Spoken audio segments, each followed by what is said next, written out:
আর যদি শেষ পর্যন্ত কারো আশাই আর মদিনা থেকে আসার সুযোগ হবে না, তাহলে তখন কেউ যে আগে মদিনা যায়, এখন হিসাব করে দেখা গেল যে ওনার মদিনা ঠিক আছে কিন্তু মক্কা যাওয়ার টাইমটা ওনার সমস্যা হতে পারে, তাহলে যেটা করতে পারে মদিনা 3-4 দিনের যে আছে ওই দিন একদিন পরেই তার স্বামী বা তার যিনি অভিভাবক আছেন তাকে নিয়ে চট করে মক্কা চলে গেলেন, দিনে দিনে হেরাম করে আবার চলে আসলেন, এই তাওয়াফ সাই করে চলে আসলেন। এটা আরেকটা বুদ্ধি এই সমস্ত কেসে যারা কম সময়ের জন্য যাওয়া হয়।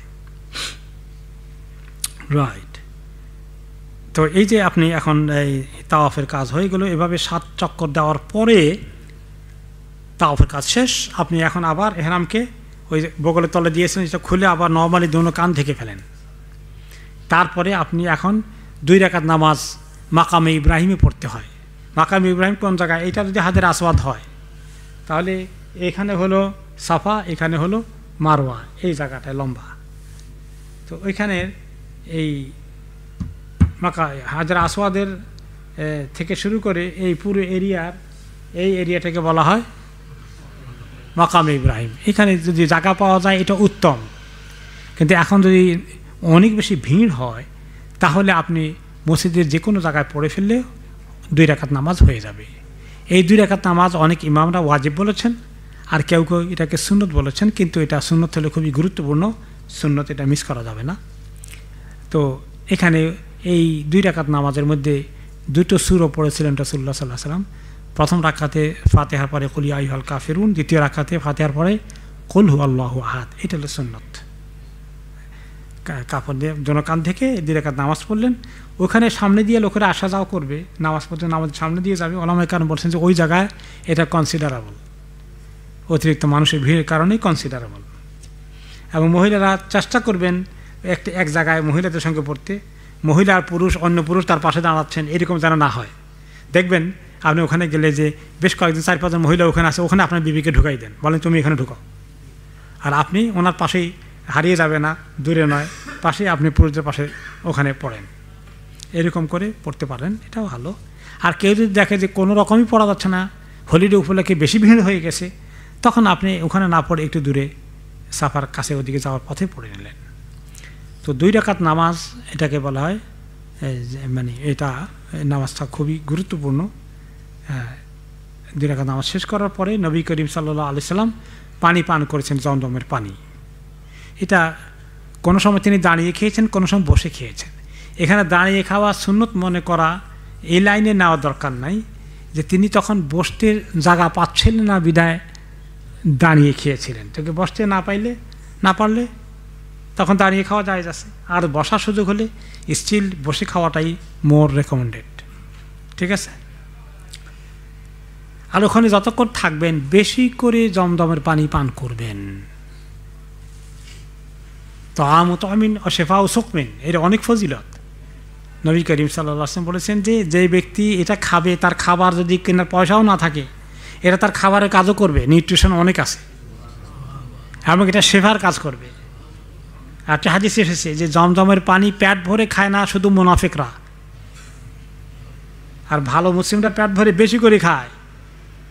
হ্যাঁ, এবং এটা খাওয়ার মধ্যে অনেক ফজিলত আছে, এর মধ্যে অনেক শেফা আছে, বেশি করে খাবেন। বোতল নিয়ে যে পানি খাওয়ার বোতল আছে না, ওগুলো চট করে ভর্তি করে নিয়ে আসবেন। এখন তো এত বেশি বড় বড় ইয়ে ভর্তি দেয় না, প্রত্যেকবার যাবেন পকেটে বোতল নিয়ে ভর্তি করে নিয়ে আসবেন, এটাই খাওয়ার চেষ্টা করবেন, ভালো। তো আপনি চলে গেলেন এখন সাফার দিকে, প্রথমে সাফা তারপরে মারওয়া। সাফার ওখানে গিয়ে আপনি প্রথমেই যেটা করবেন, পাহাড়ের উপর থেকে উঠা পরে একটু উঁচুতে উঠে আবার কেবলামুখী হয়ে একটু দাঁড়াবেন, একটু উঁচুতে উঠবেন। আগের মতো পাহাড় তো আর নাই, কেটে কেটে ফেলেছে, তবুও একটুখানি উঁচুতে যাওয়া যায়। আর ওই কেবলাটা ওই কাবা ঘরে এই কোণা থেকে এইভাবে দেখা যায়, কালো কাপড় দিয়ে ঘেরাও করা, ওইদিকে তাকে একটু দোয়া করলেন। এই সময় নবী করিম সাল্লাল্লাহু আলাইহি ওয়াসাল্লাম দোয়া করেছেন। আর উঠার সময় পড়েছেন ইন্না সাফা ওয়াল মারওয়াতা মিন শাআইরিল্লাহ ফামান হাজ্জাল বাইতা আও ইতামারা ফালা জুনাহা আলাইহি ইয়াতাওয়াফা বিহিমা ওয়া মান তাতাওয়া খায়রা ফাইন্নাল্লাহা শাকিরুন আলিম। এই দোয়াটাকে মুখস্থ, আয়াতটাকে মুখস্থ করে নেওয়াটা ভালো। এখন থেকে মুখস্থ করে ফেলেন, তাদের মুখস্থ হয়নি ইনশাআল্লাহ। ওকে, তারপরে একটু দোয়া করবেন, হাতটাকে উঁচু করে দিয়ে দোয়া করে এরপরে নামলেন। নামার সময় লা ইলাহা ইল্লাল্লাহ ওয়াহদাহু লা শারীকা লাহু লাহুল মুলকু ওয়া লাহুল হামদু ইহয়ি ওয়া ইউমীতু ওয়া হুয়া আলা কুল্লি শাইইন কাদির আবার পড়লেন। তারপরে আপনার সুবহানাল্লাহ, আলহামদুলিল্লাহ, লা ইলাহা ইল্লাল্লাহ, আল্লাহু আকবার, লা হাওলা ওয়া লা কুওয়াতা ইল্লা বিল্লাহিল আলিয়্যিল আযীম। কোনো রিওয়ায়াতে আসে যে দোয়া শেষ করে নামার পরে আল্লাহু আকবার, আল্লাহু আকবার, আল্লাহু আকবার 3 বার বলা কেউ কেউ সাজেস্ট করেছেন। তারপরে বিভিন্ন দোয়া পড়তে পড়তে নামতে থাকলেন, মারওয়ার দিকে যাবেন। ওই দোয়াগুলোই পড়বেন যেগুলো এতক্ষণ পড়েছিলেন তাওয়াফের হালতে, রিপিট করবেন। আবার আরবি শেষ হয়ে গেলে বাংলায় বলবেন। তাওয়াফে সাহিত্য সব জায়গায় বা নিজের ভাষায় দোয়া করা যায় আছে, শুধু নামাজের ভিতরে আরবি দোয়া করা জরুরি। নামাজের বাইরে যদি আরবি দোয়া বেশি মুখস্থ না থাকে, আপনি নিজের কথা, মা বাবা, আত্মীয় স্বজন, ছেলে মেয়ে সবার হেদায়েতের জন্য, নিজের জন্য সব রকমের দোয়া করতে পারবেন, উম্মতের জন্য দোয়া করবেন। ওকে, এখন মহিলাদের যদি তাওয়াফ করতে পারছেন যে অসুবিধা হয় নাই, এখন তাওয়াফ শেষ করে যদি মাসিক চলে আসে তাহলে আর অসুবিধা নেই, সাফা মারওয়ার সাই করা যায় মাসিকের ভিতরে। কিন্তু তাওয়াফ আগে না করলে তো আগে সাই করা যাবে না। সাইর সময় অজু থাকা ভালো, কিন্তু অজু ছুটে গেলে সাই বিনা অজুতে আদায় হয়ে যাবে। ঠিক তেমনি মহিলাদের বিনা মাসিকেও আদায় হয়ে যাবে, মানে মাসিকের অবস্থায়ও আদায় হয়ে যাবে। সাফা থেকে যখন মারোয়ার দিকে যাচ্ছেন, একটু পরে দেখবেন যে কেমন এই যে গ্রিন লাইট আসছে। ওই গ্রিন লাইট শুরু হয়ে গেলে একটু দৌড়ে ভান করবে পুরুষরা, মহিলারা দৌড়াদৌড়ি করবেন না, দৌড়তে জায়গা পাবেন না, তবু একটু দৌড়ের ভান করলেন। আপনার সঙ্গে মহিলা আছে তো সেম স্পিডই থাকবে, আপনি এরকম করতেছেন, ভান করতেছেন না, উনি স্বাভাবিক হাঁটতেছেন, স্পিড সেম থাকলো। হ্যাঁ, অনেক সময় পুরুষের সঙ্গে মহিলারা দৌড়ে, এই দৌড়াদৌড়ি এই মহিলারা এভাবে করা ঠিক নয়। ওকে, সুবহানাল্লাহ, ইয়া জামা আল্লাহ ইয়াহদিকুম, প্লিজ। Okay okay, right. হ্যাঁ, তারপরে আপনার মারওয়াতে উঠলেন। মারওয়াতে উঠে আবার একই অবস্থা, ওই কাবা দিকে তাকিয়ে একটু দোয়া করলেন, ওইখান থেকে কাবা ঘরের ডাইরেকশনে একটু দোয়া করলেন। দোয়া করে তারপরে আপনি চলে আসলেন সাফার দিকে। ওই একই আজকার, দোয়া, সুবহানাল্লাহ, আলহামদুলিল্লাহ, লা ইলাহা ইল্লাল্লাহ, আল্লাহু আকবার, এগুলো করে আবার দুই গ্রিন লাইট যেখানে আছে তার মাঝখানে আবার একটু সেখানে দৌড়ে ভান করবেন।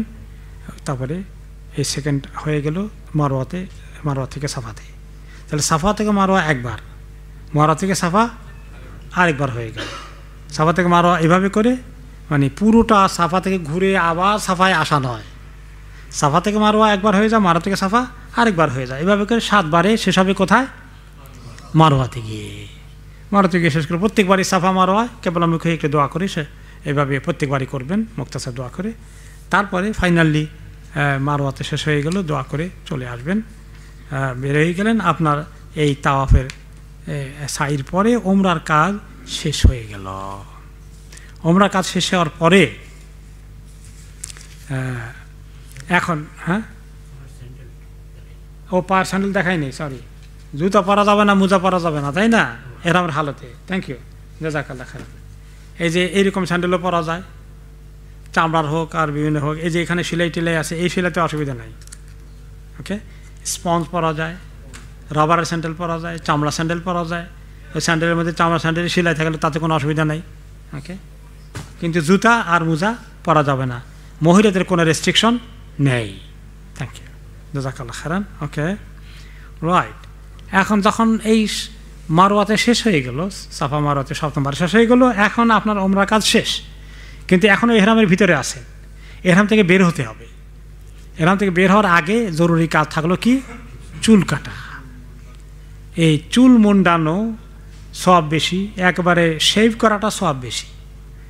আর যদি কেউ ছোট করে সেটাও জায়েজ আছে, কিন্তু চুল যারা ছোট করেন তাদের তুলনায় যারা শেভ করে ফেলেন তাদের সওয়াব অনেক গুণ বেশি হয়। কারণ যখন নবী করিম সাল্লাল্লাহু আলাইহি ওয়াসাল্লাম সাহাবীরা ওনারা মাসালা জানতেন, কেউ চুল মুন্ডন করেছেন, শেভ করে ফেলেছেন, আর কেউ কেউ ছোটো করেছেন। তিনি দোয়া করলেন, আল্লাহু ফিল মুহাল্লিকিন, আল্লাহ যারা চুল শেভ করে ফেলেছে তাদেরকে মাফ করে দেন। তো যারা ছোটো করছে তাদেরটা বললেন না, তো ওনারা বললেন ওয়ালিল মুকাসসিরিন, যারা ছোটো করছে তাদের জন্য বলবেন না। উনি চুপ। আবার আল্লাহ গফিরুল মুহাল্লিকিন, যারা আল্লাহ শেভ করে ফেলেছে তাদেরকে মাফ করে দেন। অলিল মুকাসসিরিন, ছোট করছে যে তাদের, উনি কিছুই বলেন না। থার্ড টাইমে আল্লাহ গফিরুল মুহাল্লিকিন, যারা চুল শেভ করেছে তাদেরকে মাফ করে দেন। অলিল মুকাসসিরিন, তারপরে তিনি 3বারে গিয়ে বলেন অলিল মুকাসসিরিন, আল্লাহ যারা ছোট করেছে তাদেরকেও মাফ করে দেন। তাহলে প্রথম 2বারে না বলা কি বোঝা গেল? যে শেভ করার গুরুত্বটা অনেক বেশি, রাইট? এই হয়ে গেল আপনার মক্কার কাজ। মেইন কাজ হলো তাওয়াফ করা, সাই করা, এরপরে চুল কাটা। চুল কাটাটা ওয়াজিব। এখন মক্কার কাজ শেষ করার পরে যে কদিন মক্কায় আসেন, প্রত্যেকটি বক্ত জামাতে নামাজ আদায় করা,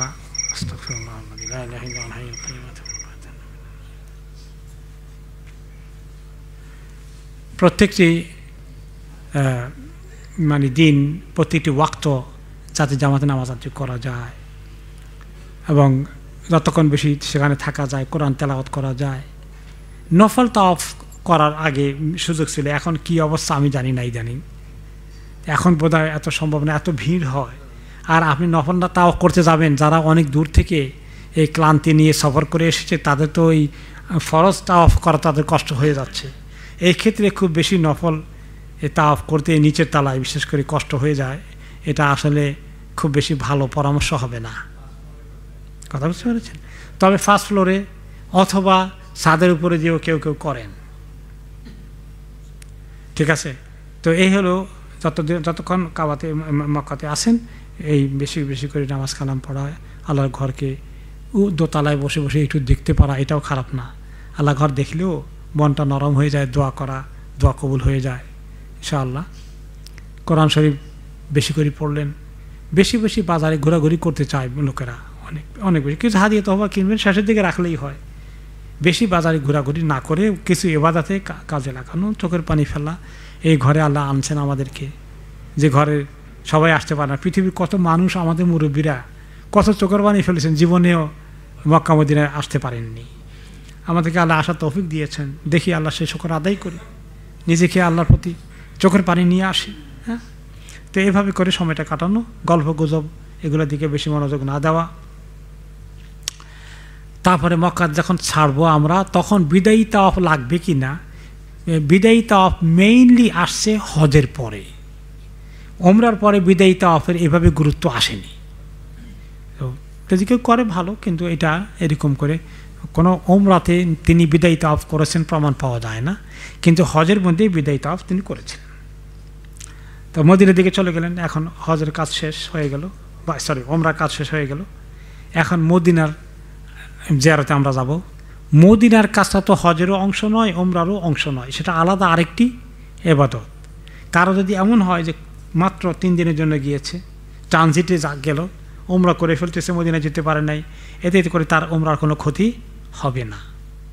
কিন্তু যেহেতু আমরা মক্কার জিয়ারত করলাম, মদিনাটা আমরা কেন মিস করবো, সেই সুযোগ নিতে চাই। সুন্দর আইডিয়া, তাহলে আমরা সেখানে যাই। মদিনাতে গিয়ে হোটেলে ওঠার পরে সেখানে আপনি মসজিদে নববীতে নামাজ পড়তে আসবেন। প্রথমে ঢুকার পরে বিসমিল্লাহ ওয়াসসালাতু ওয়াসসালামু আল্লাহু তাআলা ওয়া রাহমাতিক, এগুলো যা আছে এগুলো পড়বেন, ডান পা দিয়ে ঢুকবেন। সেখানে ঢুকেই প্রথমে জামাত না হলে তাহিয়াতুল মসজিদ পড়বেন, অন্য নফল সামের নিষেধাজ্ঞা না থাকলে নফল নামাজ পড়েন, তারপরে জামাতে নামাজ পড়েন, 5 ওয়াক্ত চেষ্টা করেন। মসজিদে নববীতে নামাজ পড়ার পরে সেখানে আরেকটি আমল হলো নবী করিম সাল্লাল্লাহু আলাইহি ওয়াসাল্লামের কবর মোবারকের জিয়ারত হয়ে গেল, সুযোগ হয়ে গেল। সেখানে কিউতে লাইন দিতে হয়, বাইরে হয়ে গিয়ে কোনখান দিয়ে ঢুকতে হয় দেখাই দিয়ে লোকেরা দেখিয়ে দেবে। যতক্ষণ ওখানে আসেন, লাইনে দাঁড়িয়ে আসেন, দরুদ শরীফ পড়তে থাকেন বেশি করে, আল্লাহুম্মা সাল্লি আলা মুহাম্মাদ ওয়া আলা আলি মুহাম্মাদ, বেশি করে পড়তে থাকেন এই দরুদ ইব্রাহিমি। তারপরে যখন সেখানে যাবেন, তখন ওনার 3টা জানালা আছে। প্রথমটা ওনার কবর মুখী, পরেরটা আবু বকর রাদিয়াল্লাহু আনহুর কবরকে কেন্দ্র করে, তারপরটা ওমর রাদিয়াল্লাহু আনহুর কবরকে কেন্দ্র করে। ওনার কবরের কাছাকাছি গেলে ধাক্কাধাক্কি করবেন না, খুব বেশি অস্থিরতা দেখাবেন না। মানুষ ওখানে আবেগপ্রবণ হয়ে ধাক্কাধাক্কি করে, এটা খুব নিষেধ, খুব বড় গুনাহ হয়ে যাবে। আদবের সাথে ওনার কবরের সামনে যেতে হবে, বেয়াদবি করা যাবে না। তখন ওনার কবরের মোকাবিলা হয়ে গেলে, বরাবর হয়ে গেলে, সালাতু আসসালামু আলাইকা ইয়া রাসূলুল্লাহ, আসসালাতু আসসালামু আলাইকা ইয়া হাবিবাল্লাহ, আসসালাতু আসসালামু আলাইকা ইয়া নবী আল্লাহ, এইভাবে করে দোয়া করলেন। তারপরে দরুদ শরীফ পড়লেন। এরপরে কবর জিয়ারতের দোয়া করলে বেশিক্ষণ থাকতে পারবেন না ওখানে। এরপরে আবু বকর রাদিয়াল্লাহু তাআলা আনহু আসেন। ওইখানে নবী করিম সাল্লাল্লাহু আলাইহি ওয়াসাল্লামের কবরের কাছে গিয়ে সালাম দিলে হাদিসে এসেছে রাদ্দা আলাইয়া রূহি, যা আল্লাহ তাআলা আমার রূহকে ফেরত দিবেন তোমাদের সালামের জবাব দেওয়ার জন্য। এখন বলবেন যে সবাই তো কন্টিনিউয়াসলি সালাম দিচ্ছেন, রূহ ফেরত যায় কখন আসে কখন, এটা তো দুনিয়ার হিসাবে অঙ্ক করে বোঝানোর কোনো বিষয় না। রাসূলুল্লাহ সাল্লাল্লাহু আলাইহি ওয়াসাল্লাম বলেছেন, আমরা সেটাকে বিশ্বাস করে সালাম দিচ্ছি এবং তিনি সরাসরি আমাদেরকে জবাব দিচ্ছেন। আর এখান থেকে যখন সালাম দেই, দরুদ শরীফ পড়ি, তখন উনি সরাসরি এটা নিতে পারেন না, আল্লাহর ফেরেশতারা ওনাকে পৌঁছেই দেন। আর ওখানে সরাসরি আমি দেওয়ার সুযোগ হচ্ছেন, উনি নিজে আমাকে জবাব দিচ্ছেন। রাদ্দা আলাইয়া রূহি, যে আমাকে আল্লাহ রূহ ফেরত দেন, আমি তোমাদেরকে জবাব দিতে পারি। এই আবেগ নিয়ে আমরা করব, তবে বেশিক্ষণ তো রাখা যাবে না, কারণ হলো যে পিছনে অনেক মানুষ। আপনি বলবেন যে আহারে 10টা মিনিট থাকতে চাইছিলাম এখানে, হইল না, আমাকে ধাক্কা দিয়ে ফেলাই দিল, এত আফসোসের কোনো কারণ নাই, সালাম দিয়ে চলে আসেন। এত মানুষ পিছনে আসেন, তাদেরকে সবাইকে সুযোগ দিন। তো যখন আবু বকর রাদিয়াল্লাহু আনহু এখানে আসেন, আসসালাতু আসসালামু আলাইকা ইয়া আবু বকর as-সিদ্দিক রাদিয়াল্লাহু আনকা, নবী করিম সাল্লাল্লাহু আলাইহি ওয়াসাল্লাম ওখানে যদি পারেন অ্যাড করতেন, আশহাদু আন্নাকা আদাইতা রিসালা বাল্লাগতা রিসালা আদাইতাল আমানা নাসাতাল উম্মাহ ফাসালাওয়াতু রাব্বি সালামু আলাইকা, এইভাবে করে অনেক রকমের দরুদ শরীফ পড়া যায়। তারপর আবু বকর রাদিয়াল্লাহু আনহুকে এইভাবে সালাম দিবেন, ওমর রাদিয়াল্লাহু আনহুকে আসসালাতু আসসালামু আলাইকা ওমর ইবনে খাত্তাব রাদিয়াল্লাহু আনহু বলে হাঁটতে হাঁটতে বের হতে হতে ওইখানে একটু কবর জিয়ারতের দোয়া পড়ে নেবেন। আল্লাহুম্মা ফিল হাইয়িনা মাইয়িতিনা শাহিদিনা গায়বিনা ওয়া সাগীরিনা কাবীরিনা, একটু পড়তে পড়তে চলে যান। এখন আপনার চিন্তা হলো যে আল্লাহ, এখানে তো আমি একটু সময় পাইলাম না, খুব তাড়াতাড়ি আসতে হলো, মনটা তো তৃপ্তি হলো না। তা আবার মসজিদের ভিতরে ঢুকেন, ঢুকে আবার 2 রাকাত তাহিয়াতুল মসজিদ নামাজ পড়েন, পড়ে এবার আপনি আল্লাহর কাছে আবেগ নিয়ে অনেকক্ষণ দোয়া করেন যে আল্লাহ আপনার নবীর শাফাত আমার জন্য কবুল করেন। ওইখানে ওনাকে আল্লাহ ইয়া রাসূলুল্লাহ আমার জন্য মনে করে শাফাত করবেন, সুপারিশ করবেন। ওনাকে ডাইরেক্টলি না বলে কাকে বলবো? আল্লাহকে বলবো। কারণ আল্লাহ তাআলা আয়াতুল কুরসিতে বলেছেন, মান যাল্লাযী ইয়াশফাউ ইনদাহু ইল্লা বিইذনি, কে আসে সুপারিশ করবে আল্লাহর পারমিশন ছাড়া। কাজেই যারা বেদাতি তারা বলে ইয়া রাসূলুল্লাহ আমারে সুপারিশ করবেন, ইয়া রাসূলুল্লাহ না, ইয়া আল্লাহ আমার জন্য নবী করিম সাল্লাল্লাহু আলাইহি ওয়াসাল্লাম সুপারিশকে বরাদ্দ করে দেন, আমার কিসমতে আল্লাহ জোগাড় করে দেন, তিনি যেন আমার জন্য সুপারিশ করে। ওয়াবাসুল্লাহুল মাকামাল মাহমুদা আল্লাযী ওয়া'তা, আযানের দোয়ার মধ্যে আছে, তাই না, যে আল্লাহ তাআলা ওনাকে পারমিশন দিবেন, তাহলে তিনি আমার জন্য সুপারিশ করবেন। আপনি অনেক মনের আবেগ ইমোশন আল্লাহর কাছে চোখের পানি ফেলেন যে আল্লাহ আপনার নবীর সুপারিশ থেকে আমাকে মাহরুম করে দিয়ে না, সাফাত থেকে আমাকে মাহরুম করে দিয়েন না, দোয়া করেন। তো যতক্ষণ আসেন যত বেশি নামাজ পড়া যায়, মক্কা শরীফে নামাজ পড়লে, বাইতুল্লাহতে নামাজ পড়লে 1 ওয়াক্তে 1 লক্ষ রাকাতের, আর মদিনার মসজিদে নববীতে নামাজ পড়লে 1 রাকাতে 1000। আমাদের দেশে বলে 50,000, এই হাদিসটা দাঈফ। সহিহ হাদিস হচ্ছে 1 রাকাতে 1000 রাকাতে সওয়াব পাওয়া যায়। তো নফল নামাজ বেশি করে পড়ি, 1000 রাকাত তো কম না, হ্যাঁ সুবহানাল্লাহ। তো এইভাবে পড়বো, কোরআন শরীফ পড়বো। আর যখন রাওদাতুল মিন রিয়াদুল জান্নাহ আছে, তিনি বলেন নাই তোমরা এখানে নামাজ পড়ার চেষ্টা করো, এখানে নামাজ পড়লে বেশি সওয়াব হবে, এরকম কিছু তিনি বলেন নাই। বলছেন এই টুকরাটা ওনার কবর থেকে, যেটা ওনার ঘর ছিল ওখানেই ওনার কবর হয়েছে, ওখান থেকে ওনার মিম্বার পর্যন্ত এই এতটুকুন জায়গা তিনি বলছেন এটা রাওদাতুল মিন রিয়াদুল জান্নাহ, এটা জান্নাতের একটা টুকরা, জান্নাতের একটা বাগান। এখন ওইখানে পড়লে মসজিদের অন্য জায়গা থেকে সব বেশি হবে, এই ব্যাপারে কোনো হাদিস পাওয়া যায় না। তো এখন ওখানে পড়াটাও হিউজ লাইন লাগে, একেবারে রেজিস্ট্রি করা লাগে, অনলাইনে করতে হয়, টু মাস করে ফেলছে। ইজিলি হয়ে গেলে, জায়গা পেয়ে গেলে আলহামদুলিল্লাহ, জায়গা না পাওয়া গেলে দাঁড়িয়ে থেকে সমালোচনা করে লাভ নেই, অন্য জায়গায় যেখানে আপনি পড়বেন নামাজ পড়ে ফেলেন। এই হলো মসজিদে নববীতে। তারপরে ওনার কবর এবং আবু বকর ওমর রাদিয়াল্লাহু আনহু কবর জিয়ারত, এই মদিনার কাজ গেল। তারপরে মদিনার মধ্যে এর পাশেই আছে আপনার জান্নাতুল বাকি, বা জান্নাতুল বাকি বলাটা ঠিক নয়, বাকি আল গারকাদ, বাকি গোরস্থান। ওইখানে অনেক সাহাবারা শুয়ে আছেন, আলে বাইতেন আমাদের মারা শুয়ে আছেন, তাবেঈরা ইমাম মালিক থেকে শুরু করে অনেক বড় অধিকাংশ আছেন, ওখানে কবর জিয়ারত করতে পারাটা সৌভাগ্যের লক্ষণ।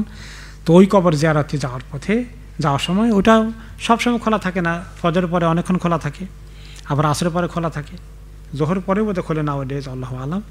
তো আপনি ওই সময় ভিতরে গিয়ে দেখতে পারেন। এমন বেশি কিছু দেখা যায় না, অনেক কবরতে রিসাইকেল হতে থাকে ওখানে, তবে পুরনো সাহাবীদের কবরগুলোকে তারা হাত দেয় নেই, ওনাদেরটা কাছাকাছি সব আছে। তো কবর জিয়ারতের যে দোয়াগুলো আছে এখানে যেভাবে যে করেন, আসসালামু আলাইকুম দিয়ারা কওমি মুমিনিন আনতুম লানা সাল্লাল্লাহু নাসাল্লাল্লাহু আলানা ওয়া লাকুম আফিয়া, এই যে এই দোয়া পড়তে থাকবেন। আর রব্বা আল্লাহ হাইয়ানা মাইয়িতানা শাহিদানা গায়বানা, এই জাতীয় দোয়াগুলো পড়বেন। তাহলে বাকি কবরস্থানের জিয়ারত, মসজিদ নববী, রওজা বা যেটা ওনার কবর, তারপরে বাকি কবরস্থান। এরপরে মদিনার অন্যতম আরেকটি সুন্নত জিয়ারত হচ্ছে মসজিদ কোবা।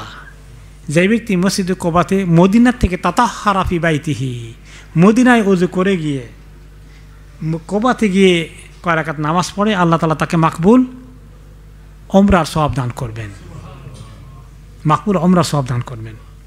কয় রাকাত? 2 রাকাতও হতে পারে, 4 রাকাতও হতে পারে, আর একটু বেশিও হতে পারে, অসুবিধা নেই, কমপক্ষে 2 রাকাত হলেও চলবে নামাজ পড়লে।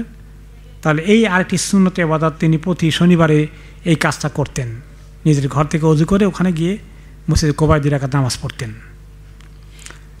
তারপরে মদিনাতে আরেকটি সুন্নত জিয়ারত বলতে পারেন শুহাদা ওহদ, ওহদ কবরস্থানের ওখানে যাওয়া। মহিলারা কবরের পাশে যাবে না, ওনারা না যাওয়াই উচিত। তারপর যদি যায় বাসে কোচে বসে থাকবেন, দূর থেকে দেখবেন, ওখানে কবরের পাশে যাওয়া ঠিক নিষেধ আছে মহিলাদের জন্যে। আপনারা কাছে গিয়ে যেতে পারেন, ওই কবর জিয়ারতের দোয়া যেগুলো আছে সেগুলো পড়বেন। এই হলো শুহাদা ওহদ। এছাড়া মদিনায় আর কোনো সুন্নত জিয়ারত, সুন্নত আমল নেই। অনেকেই খন্দকে যায়, খন্দকের চিহ্ন দেখলে যারা ইতিহাসে ইন্টারেস্টেড, ইতিহাস দেখার জন্য যেতে পারেন, কিন্তু এটার মধ্যে এক্সট্রা কোনো সওয়াব আছে এরকম কোনো হাদিস নেই। আবার 7 মসজিদ ওখানে একসময় বানিয়েছিল, এগুলোর কোনো ভিত্তি নেই। কেউ ঐতিহাসিক জায়গাগুলো দেখতে চায়, সেটা আরেক দিন, সেটা ইবাদত নয়। ইতিহাসের ইন্টারেস্ট থাকলে যেতে পারি। ওকে, রাইট। এই হলো মোটামুটি মদিনার আমল। আমার কিছু আর বাকি থাকলো কি না, যদি থাকে তাহলে প্রশ্নের মাধ্যমে সেটা ক্লিয়ার হবে ইনশাআল্লাহ। ঠিক আছে, রাইট। আমরা এখন যদি কয়েকটা প্রশ্ন নেই, তাহলে মহিলারা থাকলে আপনারা যদি কেউ প্রশ্ন করতে চান তাহলে লিখিত পাঠিয়ে দেবেন ইনশাআল্লাহ। রাইট, জি।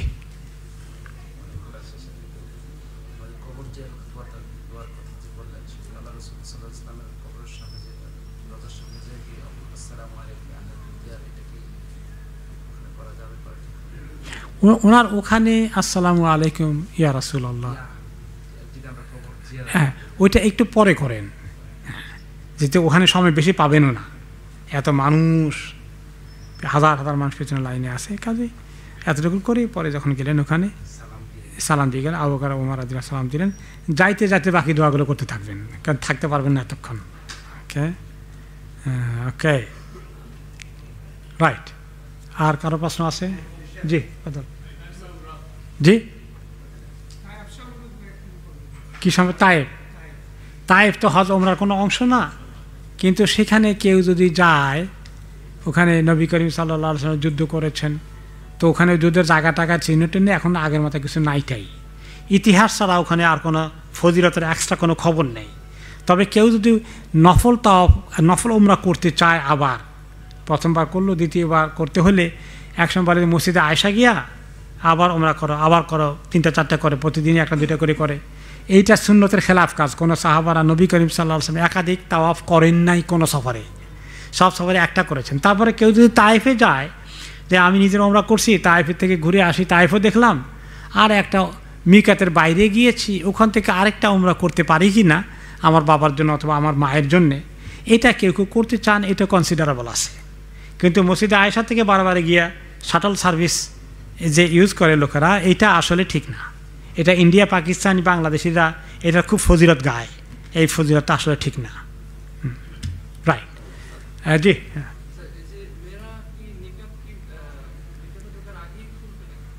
মেয়েরা যারা নেকাব পরে তারা এহরাম করার যখনই এহরাম করবে মিকাতের ওখানে,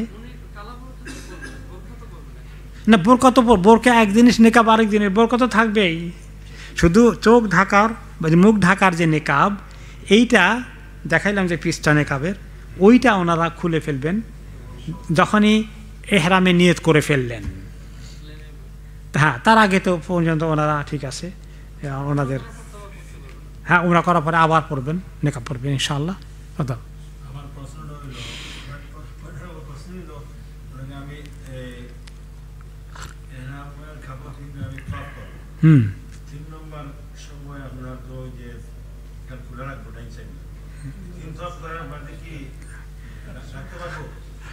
আপনি 3 নম্বর না 7 নম্বর পর্যন্ত ঢাকা থাকবে, সরি এটা খোলা থাকবে, হ্যাঁ খোলা থাকবে, একবার পুরো 7টা খোলা থাকবে ডানটা।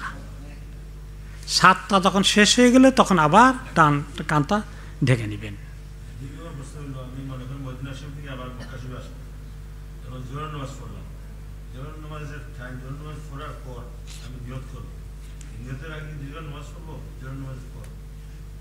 কিসের নিয়ত করবেন? আচ্ছা, মদিনাতে আপনি জেনারেলি লোকেরা মদিনার মিকাতে আসে, মিকাতকে বলা হয় জুল হলাইফা বা আবিয়ার আলী, ওইখানে আপনি আসবেন। এসে যদি আপনার কোনো ফরজ নামাজ ডিউ থাকে ফরজ নামাজ পড়বেন, আর যদি ফরজ নামাজ ডিউ না থাকে তাহলে 2 রাকাত নফল পড়েন তাহিয়াতুল মসজিদ, পড়ে তখন আপনি এহরাম করবেন, মানে এহরাম গায়ে দিয়ে নামাজটা পড়বেন, তারপরে নামাজ পড়ে নিয়ত করবেন, নিয়ত করে তালবিয়া পড়বেন। ওকে, জি থ্যাংক ইউ, খুব জরুরি কথা। এই যে আমরা এখন এই মোবাইল ফোনের সোশ্যাল মিডিয়ার যুগ, বহু লোকে ফোন হাতে রাখে, আমি এখন তা অফ করতেছি, আমি এখন দোয়া করছি, আপনাদের সবার জন্য দোয়া করতেছি, এই খবরদার এই অন্যায় কাজ করবেন না। ওখানে একদম খুশুর সাথে নিরিবিলি আল্লাহর কাছে কাঁদতে থাকেন, কোনো সোশ্যাল মিডিয়া ব্যবহার করবেন না, কোনো ছবি টবি নেবেন না। আমি কেমনি তা অফ করি, এগুলা ওখান থেকে করে লোকদেরকে দেখায় আর কথা বলতে থাকে আর তা অফ করে। এগুলা আমাদের কিছু বেশি পাকিস্তানিরা অগ্রগণ্য আমি দেখছি, তার পিছনে দিয়ে আমাদের লোকেরা ছুটছে। খবরদার ছবি টবি তোলা একদম এগুলো কোনো কিচ্ছু করবেন না এগুলো। জি আচ্ছা, জি say in English. হ্যাঁ, So what I plan to do is when I go there, not be in ihram because I have my 2 young daughters. So তারা গিয়া আমি possible in Jeddah and they're going to be tired most likely. So they're 5 and they're 6. So I mean if I don't go in ihram and I don't get into my ihram, don't make the niyyah, I get off in Jeddah. Then I go to Taif, go to Masjid Aisha after they have rested. তারপরে আমি শুরু করতে পারি with ihram. So আমি হামাইনা you never been to Umrah in your life? Okay. ভাই প্রশ্ন করেছেন, উনি ছেলে পেলে বাচ্চা কাচ্চা নিয়ে থাকবে, উনি তার আগেই এত সকাল এহরামে ঢুকতে চাচ্ছেন না, এহরামে গিয়া জেদ্দা গিয়া তিনি রেস্ট নেবেন, সেখান থেকে তিনি তাইফে যাবেন। জেদ্দা দিয়ে তাইফে যাচ্ছে একদম মক্কার পাশে দিয়ে যাইতে হয়, এই লম্বা রাস্তা জোগাড় করে কোনো দরকার আছে? it's easier if I just Yeah, you take ihram with ihram, land in Jeddah, from there you go. হ্যাঁ, কেউ যদি এমন হয় যে তার 2টা উদ্দেশ্য আছে, একটা উদ্দেশ্য উমরা করবে, আর একটা উদ্দেশ্য যে তাইফে তার ভাই বোন আত্মীয় স্বজন ঘনিষ্ঠ আছে ওখানে বেড়াবে, তাহলে আমি ওখানে 1 2 দিন 3 দিন বেড়াবো, বেড়ানোর পরে আমি উমরা করতে যাব, তার জন্য বিনা ইহরামে জেদ্দা যাওয়া জায়েজ আছে। Once you arrive Jeddah, Jeddah পৌঁছে যাওয়ার পরে বেড়ানি শেষ, ওই ঘর থেকেই ইহরাম করতে পারবে, তাকে কোনো জায়গায় যেতে হবে না, মিকাতে যাওয়া লাগবে না। দোজ হু আর ইনসাইড মিকাত, মিকাতের ভিতরে যারা অবস্থান করে, ওখানকার যারা বাসিন্দা আছে, তাদের জন্য কোনো জায়গায় যেতে হবে না, ওই ঘর থেকে তাদের ওমরার ইহরাম করতে পারবে। এখন তাদের আত্মীয় যদি বেড়াইতে যায় সেখানে, তাহলে আত্মীয়র 1 2 দিন 3 দিন বেড়ানোর পরে ওই ঘর থেকেই ইহরাম করে সোজা নিয়ত করতে মক্কা চলে যেতে পারবেন। Did you understand? Clear? Okay, না ফাদার।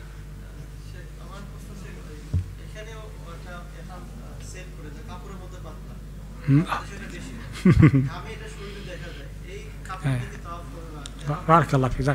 শোনেন, এই এহরামের কাপড়টা সস্তা কোনটা পাওয়া যায় ওইটা খুঁজবেন। একটু মানে ঘন গাঢ়, কারণ পাতলা বাংলাদেশে তো সব কিছু খালি 2 নম্বর। গামছা মার্কা যদি হয় আপনি এই সকাল বিকাল শব্দ দেখা যাবে। রোদে মাঝখানে দরজা দাঁড়াইলে অনেক সময় কি হয়, এই মহা মুশকিল। তো কাজেই একটু মোটা কোয়ালিটি। আর খবরদার যারা আমার এটা শুনতে পাচ্ছেন, বাংলাদেশে হন আর এখানে হন, কখনোই খুব লো কোয়ালিটির কোনো হেরামের কাপড় রাখবেন না। আমার দেশে মনে করেন যে আছেন, এগুলো কি বলে, দাফন করে যে মাইয়েতকে, এই যে থান কাপড়, এইগুলা একটু পাতলা মার্কা, এইগুলা দিয়া পরে যাওয়াটা আসলে খুব মানানসই হয় না। ওই যে টাওয়াল মার্কা যেগুলো, এগুলোই দরকার, কারণ এগুলো ভালো করে মানুষের সতর ঢাকে। এই বাংলাদেশি, ইন্ডিয়ান, পাকিস্তানের এই অনেক লোককে দেখা যায় এরকম পাতলা কাপড় পরতে। জাযাকাল্লাহ খাইরান। জি জি জি, হ্যাঁ।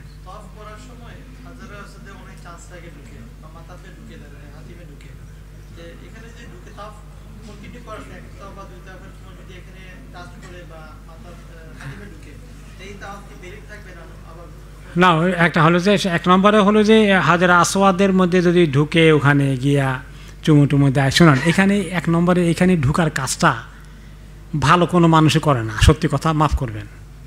কারণ এই ধাক্কা কাউকে না দিয়া, কাউকে ব্যথা না দিয়ে আপনি ঠিকমতো চুমু দিয়ে আসতে পারবেন আমি বিশ্বাস করি না। এই জন্য কোনো আলিম ওলামা শিক্ষিত ভালো মানুষ ওখানে ঢুকবে না। যত জাহেল মার্কা আছে ওখানে ভিড় করে। এবং আমাকে বলছে যে একজনে, আমি দিছি যে কতজনে যে আমার ধাক্কা দিছে, আমি যে কতজনকে দিছি, এই তাও কথা। ওইখানে এইটা শূন্যতা আদায় হয়ে গেছে, হাত তুলেছেন, ইশারা করেছেন। ওখানে গেলে এটা মোস্তাহাব হবে। মোস্তাহাবের সওয়াবের পরিমাণ দেখেন, আর কাউকে ধাক্কা দিয়ে ব্যথা দেন তার গুনার পরিমাণ দেখেন। 2টা বরাবর করে লাভের থেকে ক্ষতি বেশি। হ্যাঁ, এটা খেয়াল করতে হবে। আর ওই মাকামে হাজরে আসওয়াদে গেলে তা ক্ষতি হবে না, কারণ সে এখানে ব্রেক করে নাই। কিন্তু কেউ যদি আবার ওই যে এখন তো ঢুকতে দেয় না মনে হয়, এটা কি নাম, হাতিমে এখন ঢুকতে দেয় না আমার জানা মতে, দেয় তো। হাতিমের মধ্যে হলো কি, হাতিম তো যারা চিনছেন কিনা, মনে করেন এদূর পর্যন্ত কাবা ঘর, তারপরে এতটুকুন জায়গা একটু এমনি করে গোল করে অর্ধচন্দ্রের মতো আছে, এই জায়গাটুকুন খোলা, এখান দিয়ে মাঝখান দিয়ে আবার যাওয়ার রাস্তা আছে, ক্রস করা যায়। এটা হচ্ছে কাবা ঘরের অংশ অরিজিনালি।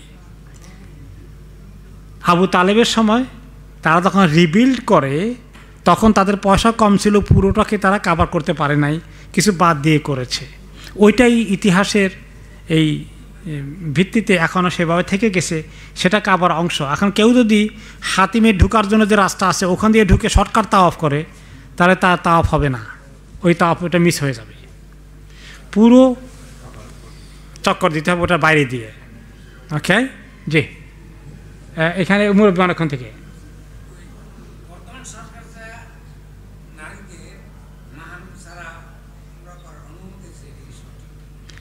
বর্তমান সরকার যে মহিলাদেরকে অনুমতি দিছে পুরুষদের ছাড়া যাইতে পারবে, তার অসুবিধা নাই। এখন বর্তমান সরকার তো গান বাজনা বহুত বাজাই দিচ্ছে, তো সবই সই আছে মনে করেন নাকি? একটা হলো যে সরকারি ব্যবস্থাপনা, তা সরকারি ব্যবস্থা যদি পুরো ইসলামী রাষ্ট্র হতো তাহলে তো এগুলো হতো না। তো কাজেই উম্মতের অবস্থা বেশি ভালো না। সরকারগুলো কী চায় এটা তো বুঝতেই পারেন। ওকে, রাইট, জি।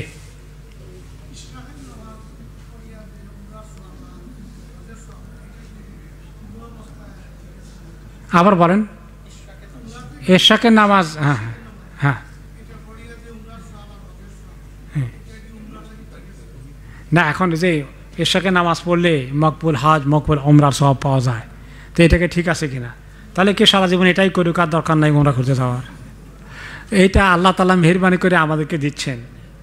তারপরে ওখানে গিয়ে আল্লাহ যে মনের মধ্যে যে আবেগ আনবেন, যে লম্বা চোরা দোয়া করব, বরাবর তো আর হবে না। তো কাজে এটা আল্লাহ দিয়েছেন মেহরবানি করে। জি, কয়েস, ইয়াস, দাঁড়ান একটু। হ্যাঁ, আসসালাম।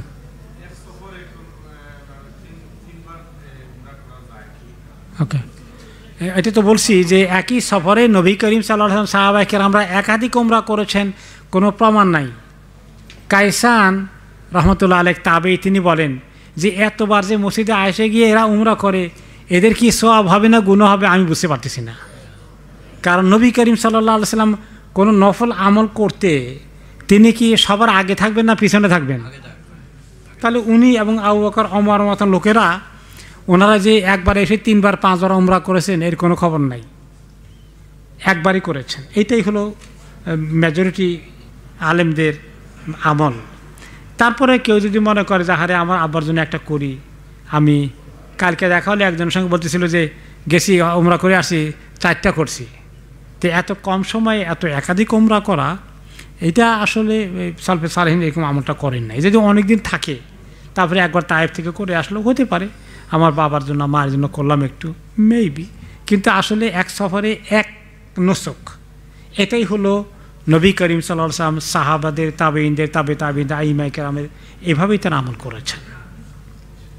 যে কার হাত ছিল? জি জি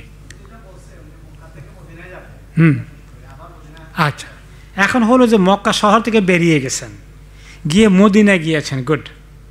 মদিনা থেকে আপনি আবার চান্স নিতে চাচ্ছেন, দিস ইজ কনসিডারেবল।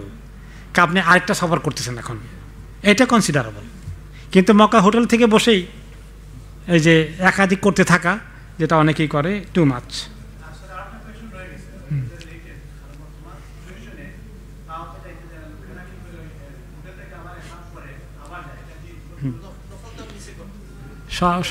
সব কিছু প্রশ্ন করাও ঠিক না, জবাব দেওয়াও ঠিক না, মুশকিল। এখন মনে করেন যে যদি সরকার বিনা কারণে লোকদেরকে বাধা দেয়, নফল তাওয়াফ করতে দেয় না, বিনা কারণে হলে এরকম কিছু করা যায়। কিন্তু যখন কারণ থাকে, কারণটা কি আপনি গেলেই টের পাবেন। এত লোক আসে, আপনি যে নফল তাওয়াফ করার জন্য এই একটা এহরাম সেজে নিয়ে আপনি যে ঢোকা দিচ্ছেন, তো এটা তো যারা নতুন আসতেছে এদের কষ্ট হচ্ছে, অনেক কষ্ট হয়। এত মানুষ এখন যায়, আগে এত লোক যেত না, তাই না? তো কাজে এখানে এইরকম টু মাচ করতে থাকাটা, এটা আমি রেকমেন্ড করি না। I don't think it's a good idea. আল্লাহু আ'লাম।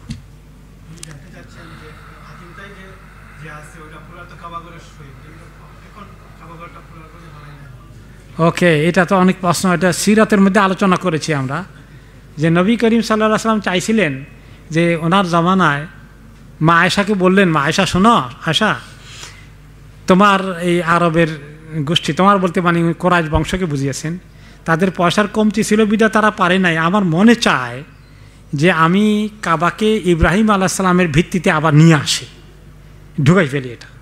কিন্তু কওমুকা ফি বিহাদিসে আদিন ফিল ইসলাম, তোমার এই কোরাইশ বংশের লোকেরা তো কেবল ইসলামে ঢুকছে আবু সুফিয়ান থেকে শুরু করে ফাতে মাক্কার পরে। নবী করিম সাল্লাল্লাহু আলাইহি ওয়াসাল্লাম তার বেশি দিন সময় পান নাই, 1 বছর পরে তিনি দুনিয়া থেকে চলে গেলেন। তিনি বলছেন আমার মনে চায় আমি এখন এটা পুরো করে ফেলি। কিন্তু এই মক্কার যারা নতুন ইসলাম কবুল করেছে, আবু সুফিয়ান সব বাকিরা, তারা বলবে দেখো মোহাম্মদ সব কিছু পরিবর্তন করলো, আমাদের কিছু ঠিক রাখলো না, কাবা ঘরটার মধ্যে হাত দিল,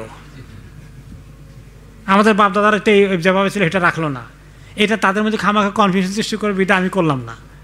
তারপরে জানুন কি হয়েছে, লম্বা কথা। এরপরে আব্দুল্লাহ ইবনে জুবাইর রাদিয়াল্লাহু আনহু যখন মক্কার শাসনকর্তা ছিলেন, তিনি বললেন যে ওই এখন তো আর মক্কার কোরাইশের নতুন মুসলমানরা নাই, এখন সবাই বুঝবে আমি এটারে এখানে ঢুকাই ফেলি। তিনি এটাকে ঢুকাই বলছেন। ঢুকানোর পরে আবার উমাইয়া লোকেরা আসছে, এসে বলছে এই আব্দুল্লাহ জুবাইর উল্টা করছে, ভাঙ্গো, এটা ভেঙে ফেলছে। এই আরেক প্রবলেম হলো। তারপরে আব্বাসিয়াদেরকে হারুনুর রশিদ না কাকে পরামর্শ দেওয়া হয়েছে যে এইটাকে তো আসলে করে দেওয়া যায়, যেখানে ছিল ইব্রাহিম আলাইহিস সালাম, ওখানে নিয়ে আসা যায়। তো তিনি ইমাম মালিকের কাছে ফতুয়া চাইলেন। তো ইমাম মালিক বললেন যে যেভাবে এভাবে রেখে দেন, আপনি এখন ঢুকাবেন, আরেকজন এসে আবার ভাঙবে আব্বাসিয়াদের বিরুদ্ধে, আল্লাহর ঘরকে আর বেশি নাড়াচাড়া করেন না, এইভাবে রেখে দেন। তো এটা আল্লাহ তাআলার মনসা আর কি, একটা ইতিহাস আমাদের সামনে এইভাবে আছে। ওকে, দম ওয়াজিব। দম কীভাবে দিতে হয়? এহরামের কোনো কিছু লঙ্ঘন করলে দম দিতে হয়। থ্যাংক ইউ, জাযাকাল্লাহ খায়র। যেমন আপনি এহরামটা সময় মতো পড়েন নাই, আপনার খেয়াল নাই বা জানতেন না, কেউ একটা আপনাকে জিজ্ঞাসা করতে পারে সে চলে গেছে কাপড় চাপড় গায়ে দিয়ে জেদ্দা এয়ারপোর্টে কয় এহরাম কোত্থেকে কিনবো, আপনি এখন বলবেন যে তুমি তো এখন তোমার দম দেওয়া লাগবে, কারণ তুমি মিকাত ক্রস করেছো উইদাউট এহরাম। তারপরে মনে করেন আসসালামুল্লাহ বারাকাতুহু, এরপরে আপনি এহরামের অবস্থায় কাপড় গায়ে দিয়ে ফেলছেন, ঠান্ডা লাগছে, হঠাৎ করে আপনি কোট গায়ে দিয়ে ফেলছেন, জামা টামার গায়ে দিয়েছেন, পরে মনে হলো আরে আমি তো এহরামে আসি। হ্যাঁ, অল্প সময়ের জন্য হলে ইগনোরেবল আছে, কিন্তু যদি বেশ সময় পার হয়ে যায় তাহলে আপনি পরনীয় কাপড় পরে ফেলেছেন, আপনাকে দম দিতে হবে। আরও এক্সাম্পল দিয়ে প্র্যাকটিক্যাল, কোনো মানুষের ড্রপ করে, ইউরিন ড্রপ করে, এই লোকেরা যদি এখন এই শুধু এহরাম পরে তাহলে ড্রপ পড়বে, পড়ে ড্রপ তার গায়ে লাগবে, তার এহরামে লাগবে, মসজিদের ফ্লোরের মধ্যে পড়বে, হ্যাঁ মহা মুসিবতের কথা, কী করা যায় এখন? তাহলে এখন তিনি জাঙ্গা পরে নিক, তার ভিতরে টিস্যু কতগুলো দিয়ে রাখুক, এই হালতে নিজের সেফটি, এহরামের সেফটি, আল্লাহর ঘরের সেফটি। কিন্তু এখন যে তিনি পরে ফেললেন সেলাই করা আন্ডারওয়্যার, এটার জন্য ওনাকে দম দিতে হবে। কথা বুঝতে পারছেন? এরকম যে এহরামের নিয়মগুলো, রেস্ট্রিকশনগুলো ব্রেক করলে সেখানে দম দিতে হয়। দম কি? একটা ছাগল বা ভেড়া জবাই করে মক্কার মিসকিন যারা আছে তাদের মধ্যে বিতরণ করে দিবেন, তাদেরকে খেতে দিবেন। ঠিক আছে? ওকে, এনিথিং এলস? জি,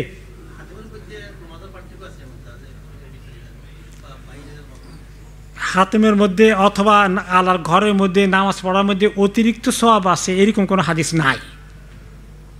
তো পুরো বাইতুল্লাহর যেখানে আপনি নামাজ পড়বেন ইনশাআল্লাহ সব ঠিক আছে, যত সামনের কাতারে তত সব বেশি, এর দূর আর কি। জি, স্বামীর উপরে কি ওয়াইফকে হজ করানোর দায়িত্ব আছে কি না? উনি স্ত্রী যদি নিজস্ব সম্পদ না থাকে তাহলে স্বামীর উপরে তাকে হজ করাইতে হবে, ফরজ নয়। কিন্তু স্বামী যদি ধনী মানুষ হয়, নিজে বারে বারে হজ করেন, স্ত্রী পেশাকে হজ করান না, তো এরকম বকিল স্বামীর সঙ্গে স্বামীর স্ত্রী ঘর করতে তো কষ্ট হয়ে যাবে। হ্যাঁ, তার হজ করালে উনি কত খুশি হবেন, দোয়া করবেন আপনার জন্যে, মাশাআল্লাহ। জি,